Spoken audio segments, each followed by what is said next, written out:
Sometimes in MMA, things just work out how they are meant to work out. So Dricus Du Plessis is getting his rightful title shot that he this should have been announced a while ago, but I'm glad it finally is announced. I'm glad it's finally set in stone. Dricus Du Plessis versus Sean Strickland for the UFC middleweight championship has finally been announced for January in Toronto, Canada. Oh, thankfully, everything really has worked out. Dricus Du Plessis getting his title shot. Volk gets a bit longer of a rest time. I know it's only a month, but still, that's better than him coming back in January. He'll be a bit more refreshed. Even though I don't fully like February either, I like it a lot more than January. So that works out. The only thing that doesn't work out, in my opinion, is Cheeto Vera still getting the title shot in March.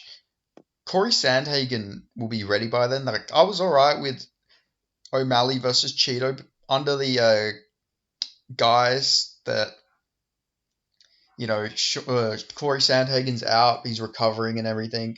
But the fact that they're doing this all the way in March, I'm pretty sure Corey Sandhagen's going to be better. So that is really just weird to me. Like I really don't understand that. Like I like the idea of it just because it got to keep Sean O'Malley active, but I don't know. Overall, I don't really like Cheeto Vera getting a title shot. I feel like it's a bit undeserved, but the UFC must see it as like a money fight. It's also, I guess it will make Sean more marketable if he does go in there and beat Cheeto Vera. That is his one loss. I know the Sugar State Athletic Commission says it's not, but it is technically a loss. But I guess I'll start with this since I'm already talking about it, since I will just break down the 3 title fights that did get announced.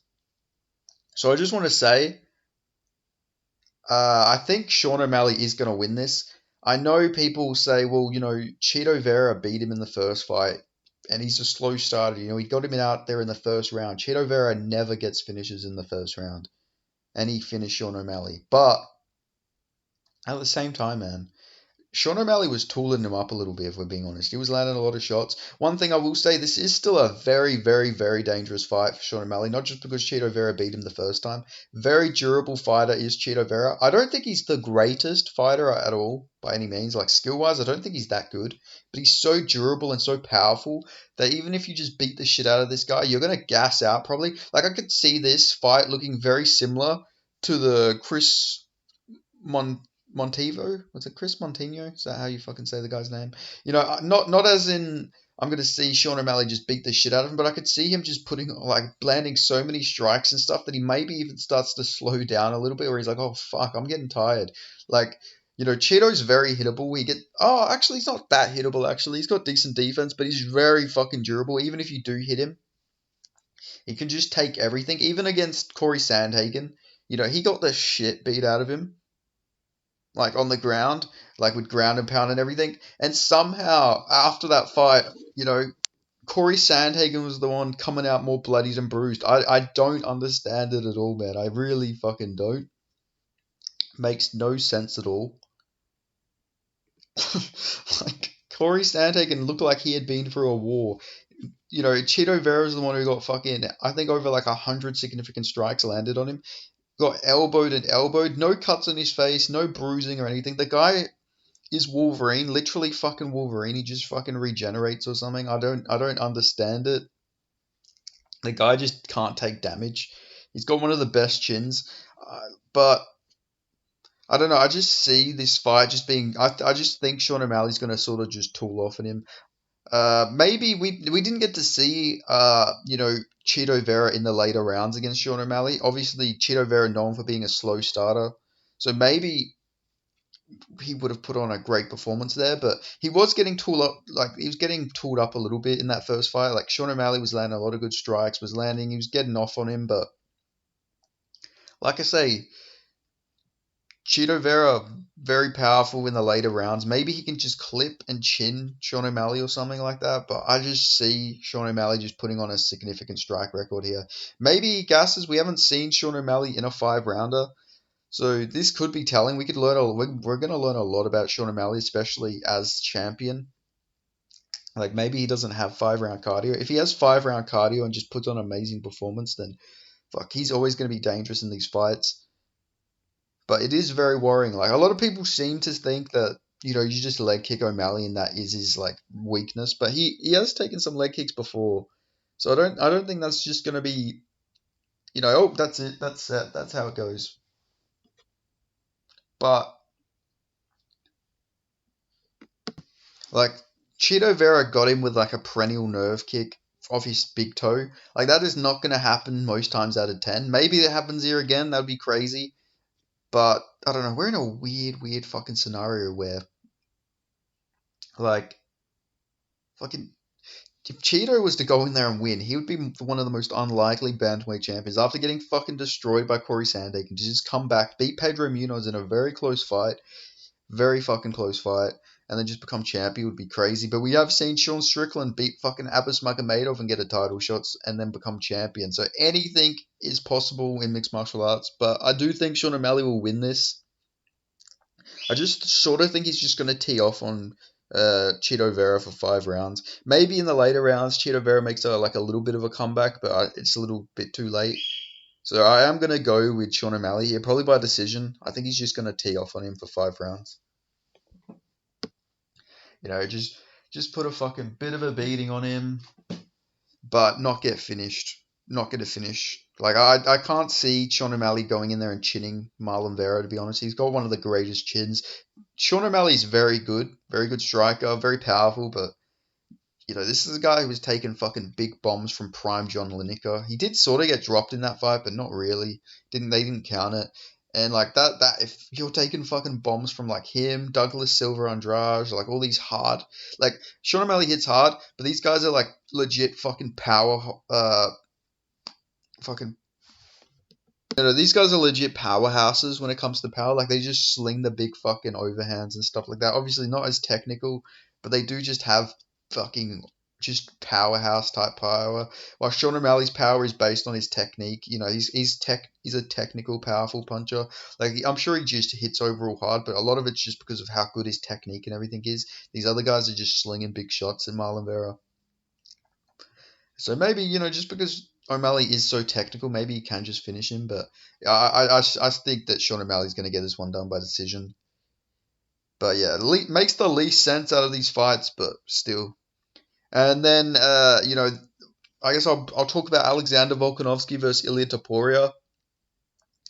I'm very glad, I'm not going to lie, that Alexander Volkanovski is taking some more time off here. I didn't like the January date for Alexander Volkanovski at all. Like, if we're being honest, it was really fucking scary as a Volk fan. I was going to pick Ilia Topuria if they fought in January. I know it's only a month, but a month after a KO loss can make a big fucking difference. Like, when was it? October, so, November, December. So it'll be almost 4 months, maybe will be 4 months by the time Volk and Ilia Topuria fight. 4 months is not ideal, not the greatest, but it is, I think, enough time for him to, like, be able to take punches and everything again the same. I do like this stylistically for Alexander Volkanovski, but I'd be lying if I'm still not fucking nervous because Ilia Topuria is such a dangerous fighter. He's a powerful guy, very technical, very tight with his boxing. Like I say, very stylistically dangerous for someone like Volk. Like Volk doesn't have the greatest chin. I've never thought Volkanovski had the greatest chin, but I still think he is a great fighter and everything, obviously. And I think he's got very good recovery. Like Volk does have great recovery. But somebody he hasn't really faced a guy like Ilia Topuria. I don't feel like a guy so slick with the boxing. Like maybe you could say Islam Makhachev. He's got pretty good boxing and very good striking. I know people underrate him. Used to say he had no hands, but obviously, I'd say Ilia Topuria a bit more tighter with his boxing and everything than Islam, but also smaller. Not as good a grappler, but a lot of people don't know this about Ilia Topuria. He did start as a grappler. All of his fights, it was all with the grappling. He would shoot in takedowns, go for submissions. Like he was a jiu-jitsu / wrestler for his early fights. Greco-Roman background, jiu-jitsu background. He only developed his striking later into his MMA career. Like his hands are actually, like a lot of people think, I've seen people say, Ilia Topuria is one-dimensional. He's just got boxing. No, he doesn't. He's actually super well-rounded. he developed his hands later into his career. He was known for not having hands, and now he's got fucking solid hands, very tight boxing, very tight with the body shots and the head. But like I say, I think this is a good stylistic matchup for Alexander Volkanovski. Why do I think that? Because he's so boxing heavy. We've also never seen him throw a head kick. I feel like we've maybe seen him throw some leg kicks, but never gone high with his kicks. And head kicks and uppercuts are probably Alexander Volkanovski's weakness. And I don't think he's going to have to worry about the head kick. Maybe he will have to worry about the uppercuts because of how sleek Ilia Topuria's boxing is. Very aesthetically pleasing style of boxing he does have. But because he's so boxing heavy, he leaves that lead foot, that lead foot is just always there. And with someone like Alexander Volkanovski, he's going to fucking tool up that leg with leg kicks. I can see him really, really getting to Ilia Topuria with the leg kicks. I think he can get so many leg kicks off on Ilia Topuria that he could probably weaken him so much that he can maybe get him down to the ground. Ilia Topuria's got very solid takedown defense. If you look at him, the man's built like a fire hydrant, just fucking built like a brick shithouse for that weight class. Obviously, shorter fighters, maybe can give Alexander Volkanovski trouble. We did see Chad Mendes drop him, but Volk's got a longer reach here. I'd say he's the better, he's better technically. Ilia Topuria is still very good with the hands, very powerful, but I feel like Volk is more defensively sound. One thing that Ilia Topuria does have as a weakness, but that Volkanovski will not be able to use to his advantage, is the head kicks. Ilia Topuria has been head kicked more than once. Most people know about the Jai Herbert knockdown. He actually got knocked down on the regionals with a head kick, and he had a very similar fight to the Jai Herbert one. But I'm pretty certain we're not going to see Alexander Volkanovski go in there and head kick Ilia Topuria. I just don't think that'll happen. We haven't seen Volk really throw head kicks. He is a shorter guy. It is a bit harder. I mean, these guys are similar height, so maybe Volk will fucking throw a head kick, but I don't think I don't advise him to do it. I feel like it's a bit risky. But, never know. But it is something I've noticed from Ilia Topuria's game, that he is very susceptible to head kicks, but I don't think it's something that we're going to see Volkanovski be able to go in there and utilize, unfortunately for him. I just think, I think Volk, better cardio. I know he looked really good against Josh Emmett, but that was a low-pace fight. We have seen Ilia Topuria slow down before. I think Volk is going to have the cardio here. I think he is just going to kick Ilia Topuria's legs off, like I generally do. I think he's going to fucking destroy that leg. I think he's going to mix it up to the body quite a lot. I think he's going to be able to get some slick strikes to the head using his boxing. I think he is going to be in danger in that first round, though. He's going to be very careful not to come out too aggressive. If he comes out too aggressive, Ilia Topuria can catch him, especially coming off a KO loss. Who knows how Volk's confidence is going to be here. But man, I was going to pick Ilia Topuria in January. I've never picked against Volk. I know that sounds crazy. Maybe it seems a bit biased, but I just have such a good belief system in Volkanovski.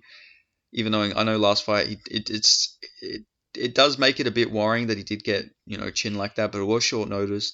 Islam's massive. Ilia Topuria, former bantamweight, not as big as Islam Makhachev by any means.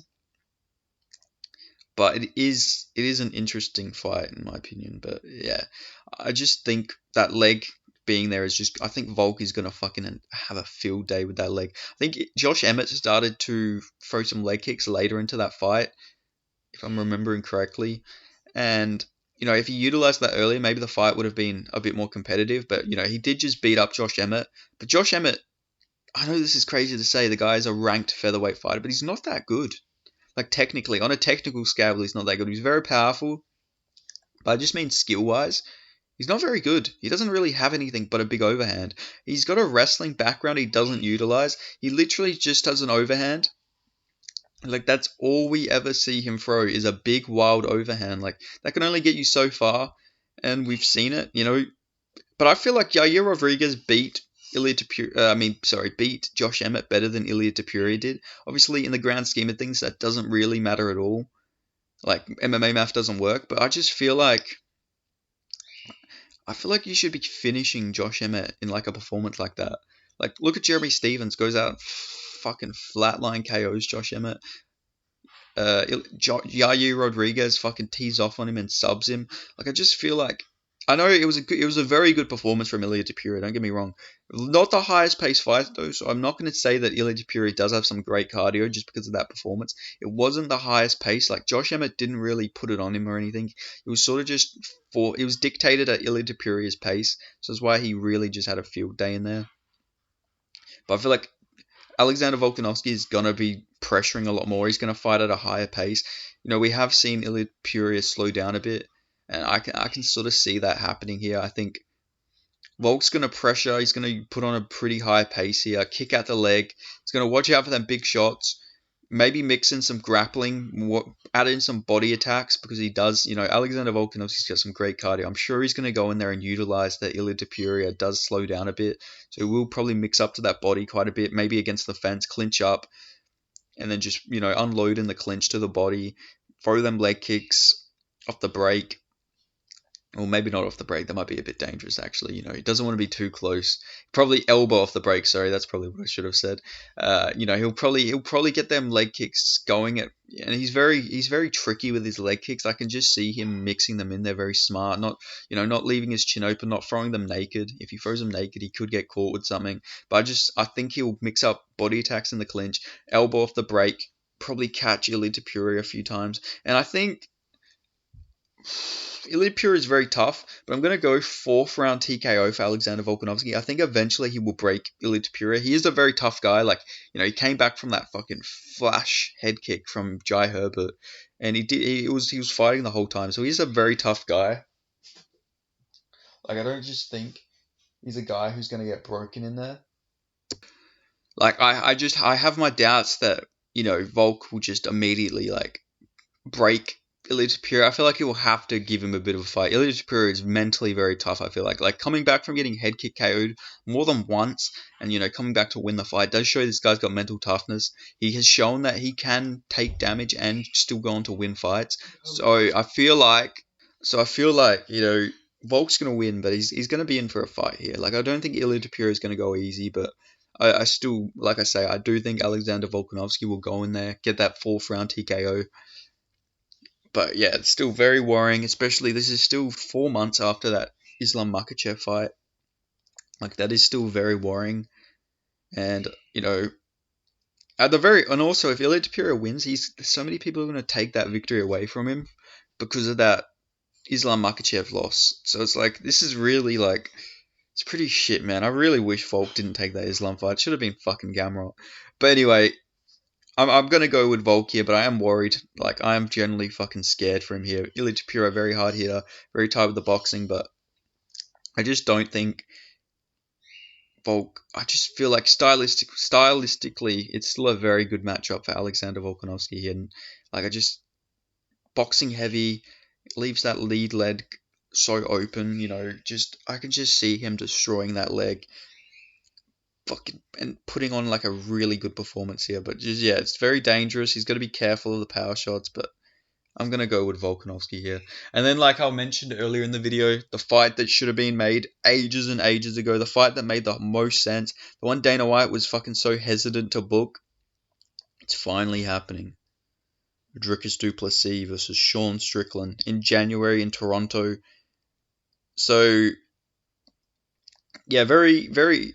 I don't know where this came from. I'm fucking glad it got made. I did not want to see. Who even was it? It was fucking Raquel Pennington versus Maria Bonweno Silva. I did not want to fucking see that main event of pay-per-view. Jesus Christ, that would be the death of mixed martial arts if that happened. The UFC would go bankrupt. That pay-per-view would probably do fucking 4,000 buys. That was not, no, that could never have been a main event. Jesus Christ. But with this fight with Sean Strickland and Dricus Du Plessis, I'm gonna take. Oh fuck, who am I gonna take, man? Let me just think about this stylistically a bit more. So, who fought? Let me just add this into perspective. Who fought a year ago? We'd be talking about Dricus Du Plessis versus Sean Strickland fighting for who the best middleweight in the world was. That is not a timeline I fucking ever had on a bingo card, fucking at all. Just shows how crazy the sport is. A year ago, Alex Bahia was beating Israel Adesanya. And now we're fucking talking about Sean Strickland versus Dricus Du Plessis for the UFC Championship. Like, we all thought it was like, well, most people thought it was fucking Robert Whittaker and Israel Adesanya, and nobody could touch him. Now they're both out of the picture, and Sean Strickland and Dricus Du Plessis are fucking, they're the fucking head of the kingdom right now, the kingdom of middleweight. But yeah, very interesting. How do I have this fight going? Fuck, man, this is like a real tough fight. I mean, I didn't pick either of these guys in their last fight, so that's something to add in. Jared Cannonier fights not too similar, but he has like a similar game plan. I would imagine Dricus Du Plessis would implement against Sean Strickland. Pressuring forward, throwing wild big shots. I thought Sean Strickland did beat Jared Cannonier, just to put that out there. I thought Sean Strickland did edge that fight, but if you look at the tape, he was landing some real good sneaky shots on Sean Strickland. Strickland showed a really good chin, especially after getting KO'd by Alex Pereira in that fight, the fight before. But like, he was getting hit with some real tricky, sneaky shots in that fight that I can see Dricus Du Plessis utilizing. I think they might have a similar reach as well.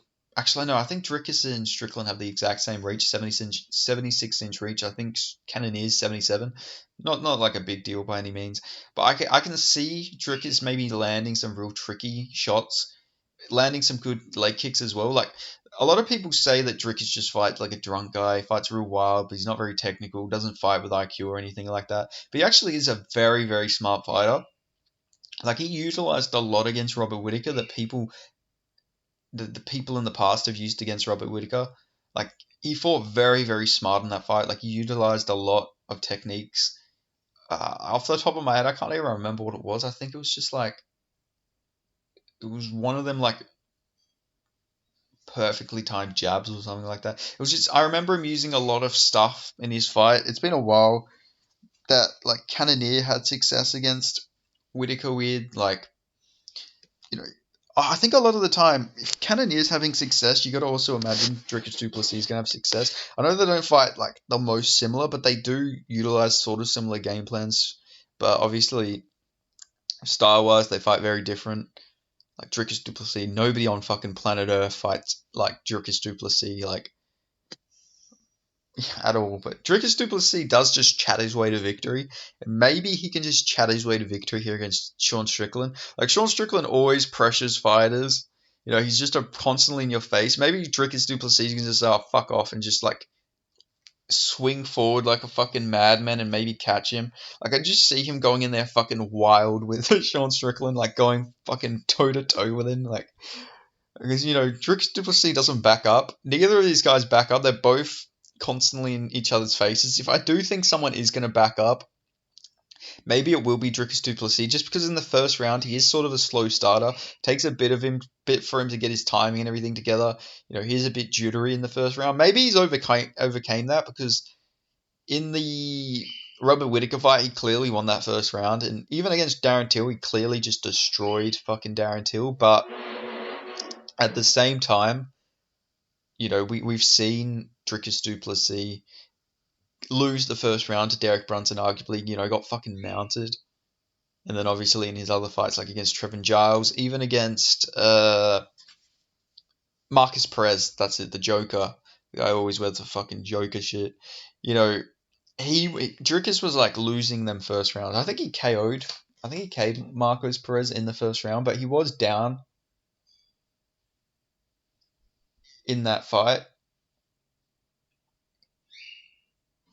Let me just double check Dricus Du Plessis. I think it was the first round against Marcus Perez, but he was looking pretty bad before he got the KO. Which is the story of Dricus Du Plessis' career. He's always looking bad before he gets a finish. Yeah, so he got Marcus Perez out in the first round, but he wasn't looking the greatest there. But then outside of that, it's like, he always gets his timing together. Like, he gets Trevin Giles in the second after Trevin Giles is doing pretty good against him. And then there's Brad Tavares. He has a pretty bad first round there, but he ends up coming back and winning the second and third rounds. Then there's Darren Till. He did that. That's the exception. He did really good in the first round against Darren Till, but he did get fucking teed off on him the second. He fought at a crazy pace in that first round. I can't remember if he did end up winning the first round or not, but it was still very, very dangerous first round for Dricus Du Plessis. And then obviously there was the fight with Robert Whittaker where he just showed his best performance. So maybe that whole like mythical fighter with Dricus Du Plessis with a functioning nose, maybe he is like that. Generally, is a mythical fighter here, but yeah, he's always shown to be have a bit of trouble in that first round. While Sean Strickland is just constantly in your face in that first round. Like he fights very confident. Man, this is generally such a weird fucking fight to think about. Like these two personalities clashing and everything is so interesting. So I can see Sean Strickland, pressuring forward early. Another thing, if Dricus Du Plessis gasses like he did against how he looked. If he looks how he did against like Brad Tavares in that first round, or looks how he did against Darren Till in that second round, like I could see just Sean Strickland just fucking staying in his face and unloading on him. Like if Sean Strickland sees any bit of weakness from Dricus Du Plessis in this fight, he is going to be pressuring him. He's going to get in his face. He's going to land them fucking shots. He's going to tee off on him. Like he's going to be very, very smart. Is Sean Strickland here? Like generally, this is a really good fight for Sean Strickland. I feel like I know it's crazy to say that when Dricus Du Plessis, much bigger puncher and like very powerful guy. It is weird for someone with him, like his built and like his physical attributes, to be a slow starter. Most of the time, slow starters are like guys who are maybe not the most powerful. Like they've got power and everything, but more technical guys. Like a lot of people won't say Dricus Du Plessis is technical, but he is weirdly technical. It is weird that he does have like such a slow start, but yeah, I'm gonna. Man, who do I fucking go with here? I can see Dricus Du Plessis catching him, but just because Sean Strickland has great striking defense, but against like traditional type strikers like Israel Adesanya, obviously I know Alex Pereira is a kickboxer, but he does not have a traditional type of striking at all. His striking is very unique to his own style. Like the way he holds his hands and everything, the way he jabs. Like he has his own unique style. You don't get many people out there with an Alex Pereira type striking style. It is his own style of fighting. And then you look at other guys like Jared Cannonier, sort of he's got a decently unorthodox style of fighting, but it is more orthodox than like a Dricus Du Plessis, Alex Pereira, I would say. And then there's other guys that Sean Strickland's for. Like Abbas Magomedov has a very orthodox type style, very heavy with the kicks. Not he doesn't really do anything crazy unique. Does Abbas Magomedov and Sean Strickland? Technically, I guess he was losing that. He did lose that first round, but he did just pressure, gassed out Abbas Magomedov. Then Amavov, very technically sound, very orthodox style. He does fight like a very like I would say there's nothing really crazy about Amavov's game. That's like it's nothing crazy unique. He is very good, is Nasruddin Amavov, but it's just a very orthodox style. Doesn't do anything crazy, but still a very good fighter is Nasruddin Amavov, but not like unorthodox like a Dricus Du Plessis, Alex Pereira, like I say. And Sean Strickland just always does really good against fighters like that. Uriah Hall, normal kickboxer, utilizes a normal kickboxing style, doesn't do anything crazy, also very easy to pressure and break. Brendan Allen, very good striker, but actually not really a great striker, more of a grappler, but still has an orthodox style. Sean Strickland destroys him. Like, I don't know. I feel like if you're gonna beat Sean Strickland, and I'm not gonna count them welterweight fights, but even if you do, like Alessi Zaleski dos Santos, Capoeira style, very unorthodox style. Does Alessi Zaleski dos Santos has a very unorthodox type striking. Like he only caught him with a spinning wheel kick. That's not gonna fucking catch Sean Strickland 10 times out of 10. Like that is a fucking very unique style of fight. So I feel like to beat Sean Strickland, you do need like a very unorthodox type style. But yeah, it's I don't know, it's fucking crazy to think about. like Sean Strickland's style and everything is great. He's got great defense, but like I say, it's against very orthodox type styles. Then when you get like Santiago Ponzinibbio is, I would say, a bit more orthodox than the other guys, but he's still got a decently unique style. But I'd say that's probably the most orthodox fighter that has beat Sean Strickland. Then Kamaru Usman, obviously a wrestler. So that's a bit different. Has the takedown threat. Also, Dricus Du Plessis, he's very fucking strong. Sean Strickland's got good takedown defense. Like, for sure, very good takedown defense. But I could definitely see Dricus Du Plessis maybe getting him down. Like, Abbas Magomedov did get him down. And Dricus Du Plessis is as strong as a fucking ox. Like, if a man can take down Robert Whittaker, guy with one of the best takedown defense, with some of the best takedown defense in the sport, and fucking like demolish him on the ground. I think honestly I could see him doing that to a Sean Strickland. Like I really could, not even using technique, just like manhandling. I feel like Dricus will have like a strength advantage here. Like he is a massive middleweight. This guy could definitely make light heavyweight and like be decent at it. Like he's talking about he wants to go up to light heavyweight eventually. And I could fucking see it, man. Guy is built like an ox. Strong as an ox, sorry. Shit, man. I'm really fucking thinking about this fight hard. Fuck.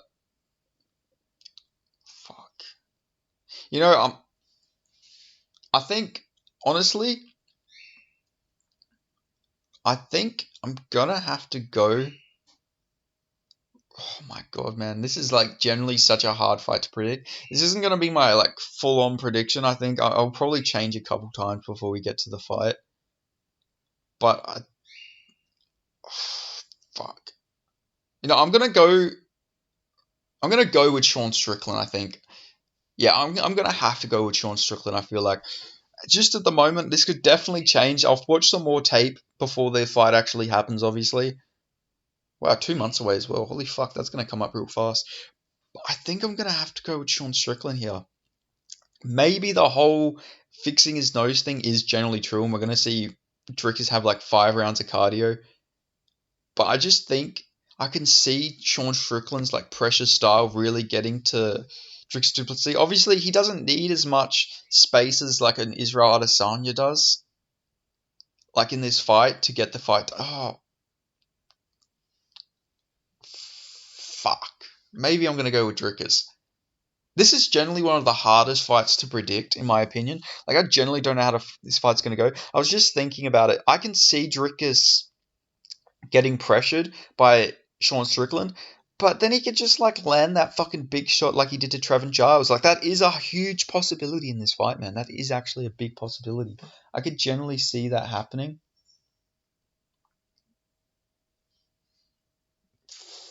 Like, damn, man. Like,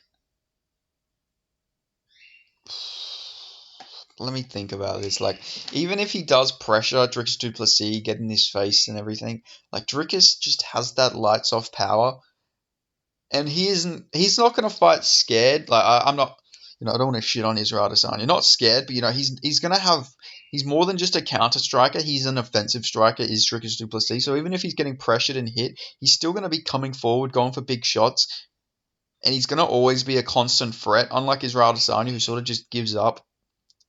Who sort of just gave up against Sean Strickland, didn't have anything for him after being pressured, who likes to fight at his own range. Dricus Du Plessis, he can fight at any range. He's going to come forward. He can fight back against the fence. If you're pressuring him, he can land good counter shots, but he's also an offensive striker. He's very smart as well. He fights to a very good game plan. He'll watch a lot of tape on Sean Strickland and have a lot planned for Sean Strickland. And I'd say he does have the grappling edge here, even though Sean Strickland's grappling is super underrated. I'd say he might be more durable than Sean Strickland. He's more powerful. Sean Strickland, better pressure, better cardio, I'd say. Can fight at a high. But even then, Dricus, even if he's gassed, he's still going to be coming forward and fighting. He's got his will to win is insane. Like that inner bitch monologue does not live in Dricus Du Plessis' head. He just has a fucking Chad monologue that says, keep going, you pussy, keep going, keep fucking going. Like there's no wilt in Dricus Du Plessis. Same with Sean Strickland as well. Like both of these guys are chads. Both of them are dogs. Fuck. Okay. I think I'm gonna go with Dricus Du Plessis here. I think I'm gonna see him catching Sean Strickland at some point. He could be down for 3 rounds in here. You know, Sean Strickland could be beating the shit out of him, but then Dricus Du Plessis can just fucking tag him. And I know Sean Strickland's got a decent chin. His chin's actually very underrated. He even himself, he says he doesn't have a good chin, but he actually does. He can take big shots and just eat them like nothing. I'm Yeah, I'm gonna go fuck it. I'm gonna go with Dricus Du Plessis here. I am a bit worried, obviously. Like it is still a very tough fight. But yeah, I just think because he's got such a big finishing threat in this fight, like I can just see at any point Sean Strickland could be pressuring and then just get caught with a big shot from Dricus Du Plessis, maybe trips or gets kicked over, thrown over, and caught in a guillotine. Like I just feel like there's so many more ways to win for Dricus Du Plessis here. He could win a decision. He could win by knockout. He can win a submission. Like he could fucking lay on Sean Strickland maybe. Even though I think Sean Strickland's got some really good anti-wrestling, anti-grappling, good takedown defense. I, I just feel like there's so many ways for Dricus Du Plessis to win this. So I'm gonna go at the moment. I am gonna go with Dricus Du Plessis, but my opinion is definitely gonna change before the fight. Probably back and forth multiple times. This is just one of those real hard fights to predict, man. Like this is generally one of the hardest fights to predict in the UFC at the moment. You know, this is just such an unpredictable fight, and it's middleweight. Nothing at middleweight makes sense. So logically, you know, Dricus Du Plessis is going to get flatline KO'd by Sean Strickland probably because nothing at this weight class makes any sense at all. But like I said, if I have to pick somebody in this fight, you know, just off the top of my head, I'm going to go Dricus Du Plessis by KO. But I'm not confident at all. Not confident at the fucking slightest. But it's gonna be a good fight. I can't wait for the press conference for this. I just wonder what approach Sean Strickland's gonna take here. Like, I don't know. I feel like these guys will be decently respectful, but maybe there'll be some trash talk. Who knows? And also another thing, what does this mean for Hamza Chimaev? I would say that probably means Hamza Chimaev versus Paulo Costa might get rebooked, or maybe Hamza Chimaev versus Israel Adesanya. Honestly, I wouldn't mind just seeing Hamza Chimaev versus Paulo Costa rebooked. It was already booked. You know, Hamza Chimaev is only number 9 in the rankings, so you know you have to sort of let him fight like another middleweight fighter. So, and we don't know when Israel Adesanya is going to be back. Maybe UFC 300 we can get Hamza Chimaev versus Israel Adesanya. That would be cool. But fuck knows, man. Israel Adesanya trolling though, so who knows? Who knows? He could be back like super quick. He could pull a Kevin Holland. You know, Kevin Holland says he's retired, and then literally like a month later he's booked against Wonderboy. So yeah, man. Who fucking knows when he's gonna come back? But yeah, I do just like. I just like that matchup with Hamza Chimaev, Paulo Costa. I feel like we will learn a lot. Massive middleweight. We'll see if that you know welterweight grappling skill set will work against a middleweight, which I still think it would, man. Like I know they're bigger, but welterweight grappling is just so much better. And he still ragdolled Kamaru Usman, who was a welterweight at the end of the day, and a fucking very good fighter and very good anti-grappler, very good anti-wrestling. And we did see Marvin Vettori take down Hamza Chimaev with trips, and that is sort of something that Hamza Chimaev does utilize. So maybe Hamza would still beat Paulo Costa, but it'd be interesting. But anyway, let's not get into that whole thing. I think Hamza Chimaev needs to fight someone else before he gets a title shot. Maybe they have him face off with the fucking winner of this fight, though. Who knows? I could just see them bringing him into the cage and fucking facing him off with Dricus Du Plessis or Sean Strickland. I feel like that'd be cool. But I can't imagine Hamza just going to Toronto for that. But still, I'm glad Dricus Du Plessis got his rightful title shot. I mean, the man fucking deserved it, let's be honest. No other fight made sense. He beat fucking Robert Whittaker. He should have had a title shot. Like, this should have just been set in stone many months ago. But, you know, Dana White was stubborn about it. But you're done. You refused to give Dricus his title shot. You said he couldn't get a title shot. He's getting a title shot. You're done. But yeah, no, honestly, I'm glad. I'm fucking glad that he is getting his rightful title shot. Like, he should have been set in stone so long ago. But I think Dricus is going to become champion here, but my opinion could change so many fucking times before the fight actually happens. But yeah, I'm going to go Dricus Du Plessis. I'm going to go Alexander Volkanovski, and I'm going to go Sean O'Malley for my picks. So yeah, we'll see how well these age. I'll probably change some of my predictions before the fights, or at least probably. I'm pretty set on Alexander Volkanovski and Sean O'Malley beating their opponents, beating Chito Vera and Ilia Topuria. But I might go back. I might switch back to Sean Strickland. I might not. Oh, we'll see by the time the fight happens. But that's all I've got to say. So thanks for watching. If you made it this far into the video, make sure you leave a like. Let me know your thoughts on these fights being announced. Let me know your predictions on Sean Strickland versus Ilia Topuria. Ah, fucking hell. Sean Strickland versus Ilia Topuria. Jesus Christ. Imagine. Do you fucking imagine that fight? Here's the fucking thing, you guys. The guy's a fucking featherweight midget. But yeah, let me know your thoughts on Sean Strickland versus Dricus Du Plessis. Your thoughts on Ilia Topuria and Alexander Volkanovski, and your thoughts on Sean O'Malley versus Chito Vera. And hell, let me know who you think Khamzat Chimaev should fight next, or do you think he's just still going to just get logged right into a title shot after beating Kamaru Usman in a fight that arguably could have been a draw? Like, yeah, I don't know. Middleweight's fucking crazy though. Who knows? In a year's time, who fucking knows who's going to be champion? We'll probably be talking about the fucking Jack Hermanson era in like a year's time. Jack Hermanson somehow gets to his title shot and wins against like Dricus Du Plessis, or Roma Dolidze becomes champion or something. Like, I don't know. Middleweight's such a weird division. You can never know what's going to happen in that weight class. Like, we could have 2 different champions before the end of the year, if we're being honest. But we'll see what happens, man. Like, fucking anything can happen in MMA in general, but in middleweight especially, weird fucking things happen. But yeah, Dricus Du Plessis versus Sean Strickland. Winner will be the best middleweight in the world, which is crazy to say out loud. But yeah, that's all I've got to say. Video's a bit longer than my other videos because I've realized I maybe killed myself in the algorithm making so many videos. So until I get like a proper like audience for all my videos, I'm probably just gonna make longer videos, just so I can sort of get more content out and not kill myself in the algorithm. So yeah, I apologize for how long this video is, but it's just a strategic move because I just want more viewership.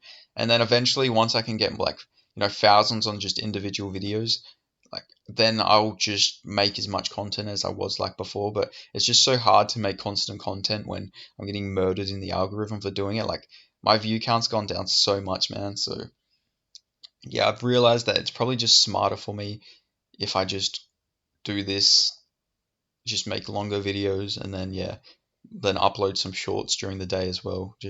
I'm just really fucking working towards this, man. I really just want this. Like, I want to make a career out of this, but if I'm killing myself in the algorithm, I'm not going to go anywhere. So yeah, that's just a little update for you guys. But yeah, I love making lots of videos, but it's just so hard with the algorithm, just being fucking annihilated. So I'm gonna try and figure that out. Maybe 2 videos a day, but maybe just 1 video a day. Maybe I'll try and figure something out. As long as I can get well in the algorithm again, then it's game on. But yeah, I just wanted to give that as a little update for why these videos are getting so long. But yeah, thanks for watching, and make sure you subscribe, put on the notifications, and I'll see you guys in the next video. Thanks for watching.